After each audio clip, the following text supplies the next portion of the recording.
Hər vaxtınız xeyir əziz tamaşaçılar və dəyərli izləyicilərimiz. Hər birinizi Kisal İnternet Televiziyasının efirindən salamlayıram. Bizimlə siyasi baxış verilişini izləyirsiniz. Əziz tamaşaçılar, aprelin 9-da ADA Universitetində Azərbaycan Respublikasının Prezidenti İlham Əliyevin iştirakçılığı ilə Yeni Dünya Nizamına doğru mövzusunda beynəlxalq forum keçirildi. Forumda 44 ölkədən 80-dən çox beynəlxalq ekspert, beyin mərkəzlərinin nümayəndələri iştirak edib. Bu forum Azərbaycanın beynəlxalq arenada artan nüfuzunun göstəricisidir. Elə bu barədə studiyamızın qonağı ilə həmsöhbət olacaq. Studiyamızın bugünkü qonağı Milli Məclisin deputatı Elnarə xanım Akimovadır. Xoş gəlmisiniz Elnarə xanım. Xoş gördük. Xoş gördük. Dəvətimizi qəbul edib gəldiyiniz üçün təşəkkür edirik. Elnarə xanım, qeyd etdiyimiz məsələlərlə bağlı, yəni forumla bağlı ümumi təəssüratlarınızı və fikirlərinizi öyrənmək istərdik. Buyurun. Təşəkkür edirəm Səbinə xanım. Düşünürəm ki, 7-ci qlobal forum dünya düzəni ilə bağlı əvvəla beynəlxalq siyasətin təşkilatlanması baxımından çox mühüm bir missiya daşıyıcısına çevrilir. Çünki bugün dünyada informasiya mübadiləsinin getdiyi, gücləndiyi bir zamanda yəni Azərbaycan həqiqətlərinin və ümumiyyətlə Azərbaycan liderinin dünyaya baxışını çox gözəl şəkildə sərgiləyən bir forum oldu. Eyni zamanda burada dünyaya çox vacib mesajlar verildi. İlkin olaraq onu qeyd etmək istəyirəm ki, bu forum Azərbaycanın beynəlxalq siyasətdə nə qədər güclü bir tərəfdaş olduğunu bir daha bir daha sübutu oldu. Çünki buna qədər Azərbaycan Qoşulmama Təşkilatına sədrlik edirdi, COP29 sammitlərinə sədrlik edirdi, ev sahibliyi edirdi, Azərbaycan kiçik ata dövlətlərinə dəstək verir. Azərbaycan deyək ki, pandemiya dönəmində 80-dən artıq ölkəyə humanitar yardımlar edib. Yəni dünya nizamının belə deyək ki, axarına düşməsində, yaranmasında bugün xüsusilə Azərbaycan Respublikasının prezidenti İlham Əliyevin çox böyük bir rolu var. Və bu forumda yəni deyək ki, bu gerçəklərin yeni bir müstəvidə və daha geniş arenada bəyanı idi və burada bildiyiniz, siz qeyd etdiyiniz kimi çoxsaylı ekspertlər iştirak edirdi və qeyd edək ki, onlar bir gün əvvəl Xankəndində olmuşlar, Qarabağ Universitetində Azərbaycan həqiqətlərini, 30 ildə bizim reallıqlarımızı, istər münaqişə dövründə, istər müharibə dövründə və post-müharibə dövründə, yəni bunları fərqləndirmək üçün, səciyyələndirmək üçün hər cür imkan olaraq yaradılmışdı. Və bir gün sonra artıq qlobal forumda düşünürəm ki, ümumiyyətlə bir çox məsələlərə aydınlıq gətirdi və o qədər çeşidlidir ki, bu məsələləri, bilmirəm hardan başlayım, harda bitim.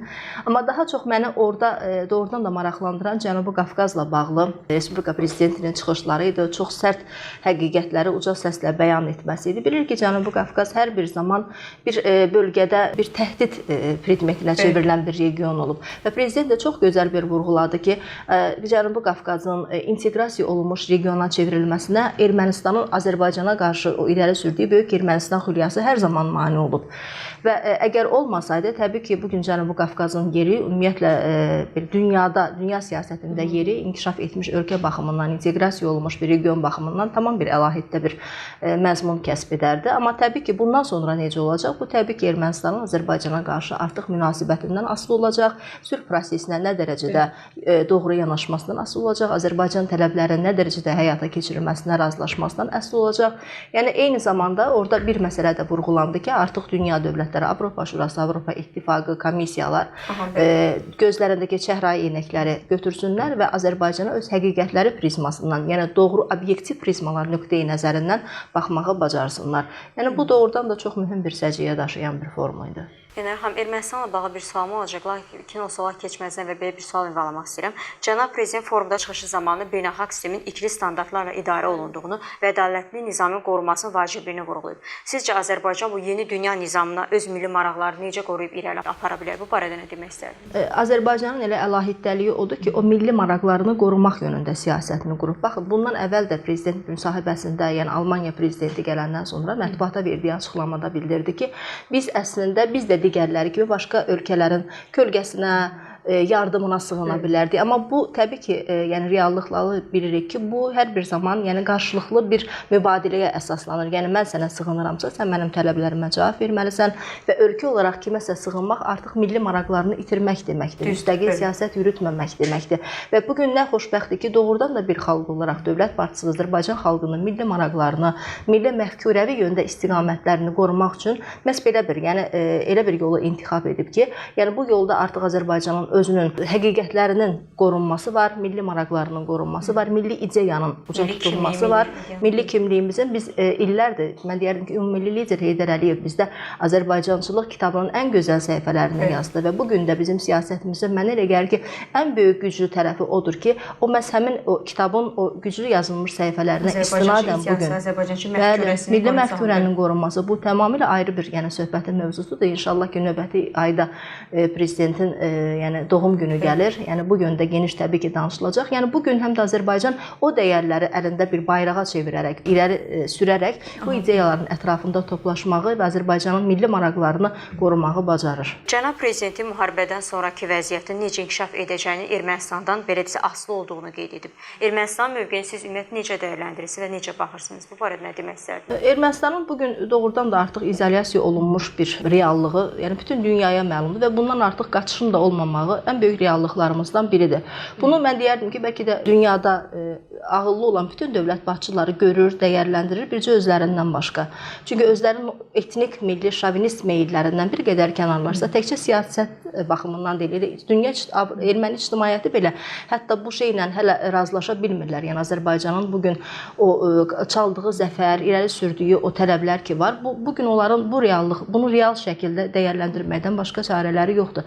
Azərbaycan nələr irəli sürür? Bugün Azərbaycan zəfərinin haqq davası ilə ədalətin bir şüarı kimi qazanıb. Bugün onun qarşısında məqsədlər nədir? Bugün öz konstitusiyasında dəyişiklik etsin, Qarabağla bağlı ərazi iddialarına bir qədər düzəliş etsin, Minsk qrupu artıq ləğv olunsun və bir də Zəngəzurla bağlı ki, bugün ən böyük problemdir və elə 11-dən 13-ünə qədər olan müddətdə Antalyada 4-cü diplomatiya forumunda da nə gözəl ki, biz Zəngəzur məsələsində aktuallandırmışıq və xarici siyasətçilər bu qədər isti yanaşdılar bu məsələyə.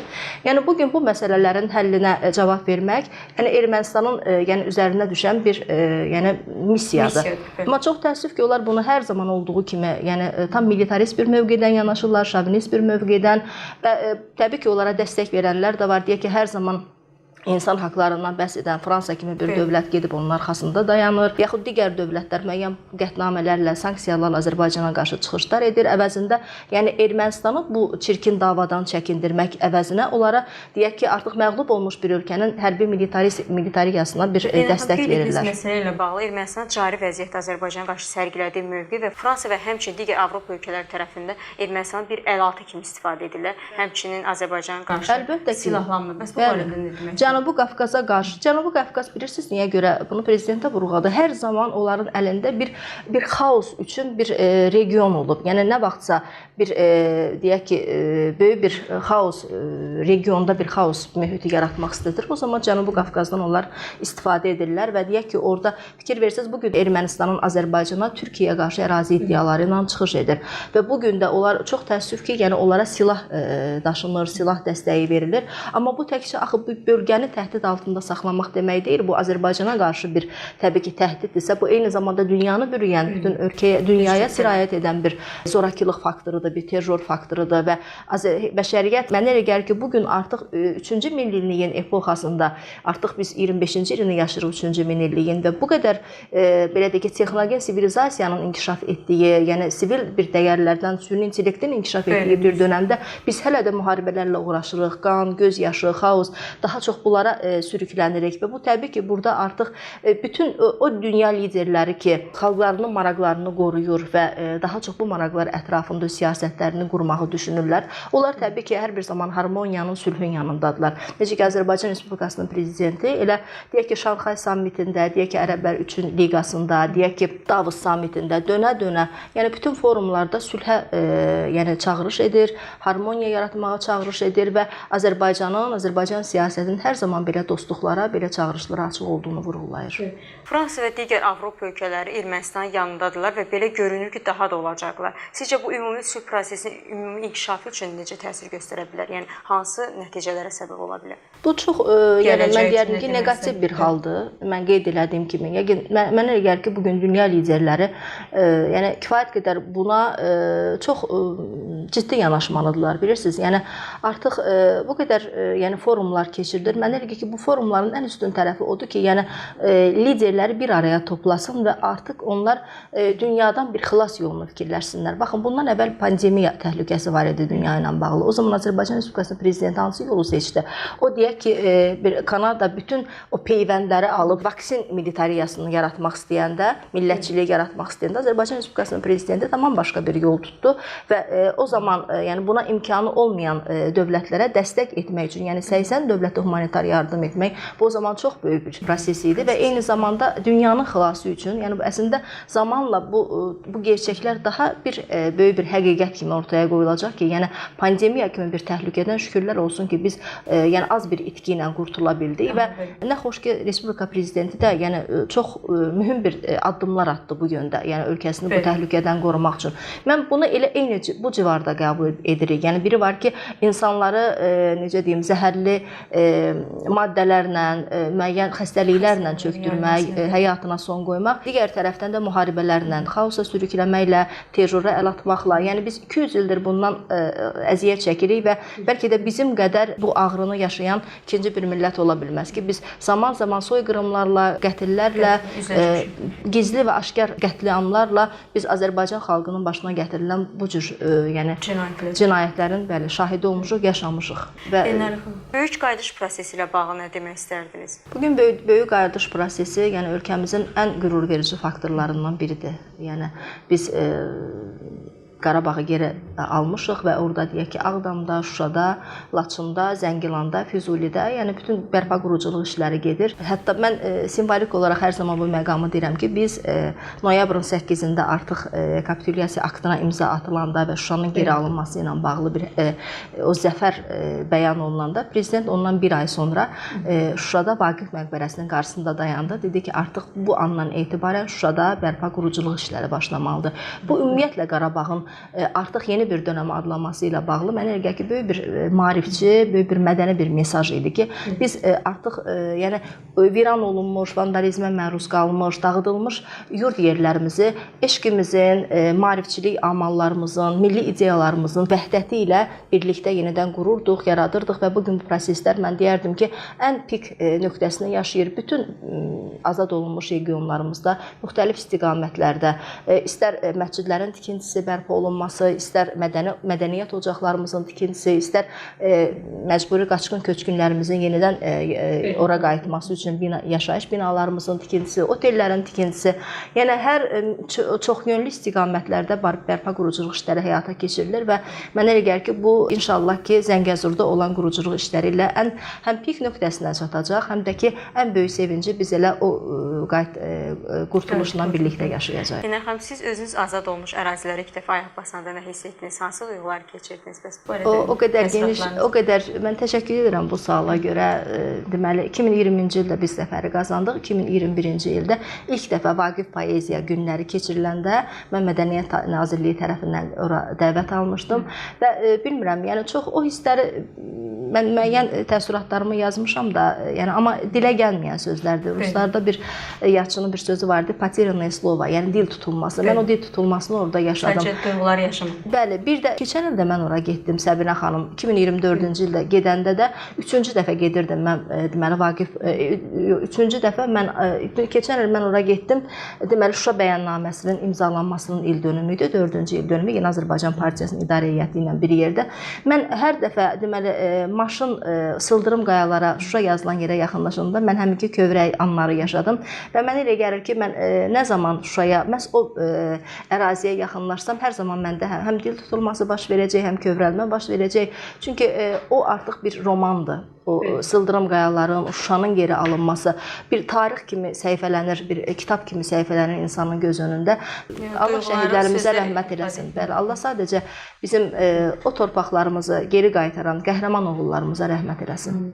Eynər xanım, böyük qayıdış prosesinin əsasını təşkil edən məktəb və xəstəxanaların tikintisi, həmçinin siz az öncə də qeyd etdiniz, infrastrukturların tikintisi ilə bağlı. Bəs bu barədə nə demək istərdiniz?